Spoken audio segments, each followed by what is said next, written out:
ஆன்மீக அன்பர்களுக்கு வணக்கம். இந்த சில பேர் இந்த ஜோதிடத்திலையும் மாந்திரிகத்திலையும் பரிகாரம் செய்தால் அதெல்லாம் பெருசில்லை, நடப்பது நடந்தே தான் தீரும், அது மாறுவதற்கு எந்த வாய்ப்பும் இல்லை, இதெல்லாம் போய் என்று கூட சொல்கின்றார்.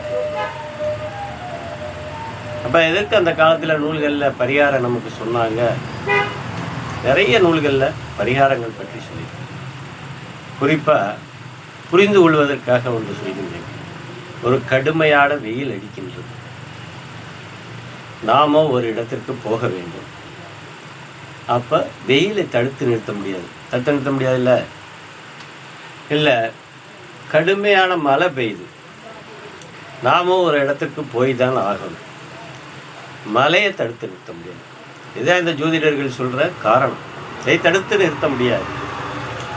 ஆனால் நாம் போக வேணும் என்றால் அந்த கடுமையான மழையை ஒரு கொடையை வைத்து கொண்டு போய்விட்டோமா இல்லையா, நனையாமல் போய்விட்டோமா இல்லையா, அதே கடும் வெயிலை காலில் ஒரு செருப்பையும் ஒரு கொடையும் வைத்து கொண்டு தவிர்த்து போய்விட்டோமா இல்லையா. அப்போ மழை பெய்கிறது நிற்கலை, வெயில் அடிக்கிறது நிற்கலை. ஆனால் நாம் நம் மீது அந்த குற்றம் விழாமல் காத்து கொண்டு சென்று விட்டோம். இதுதான் பரிகாரம். புரிந்து கொண்டால் எதுவுமே ஜோதிடத்திலேயோ ஆன்மீகத்திலேயோ நிச்சயம் வழிகாட்டி இருக்காங்க பெரியவர். அதை புரிந்து செய்ய வேண்டும். இல்லை அவ்வளவுதான், நடக்கத்தான் செய்யும், இதுக்கெல்லாம் செய்ய முடியாது சொல்கிறவர்கள் நாம் என்ன செய்ய முடியும்?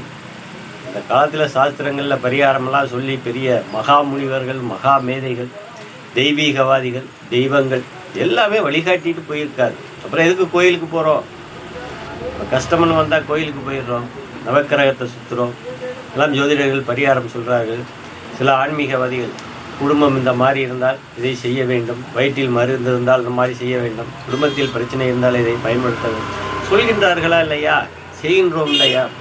அப்போ இதையெல்லாம் நம்ப வேண்டும்.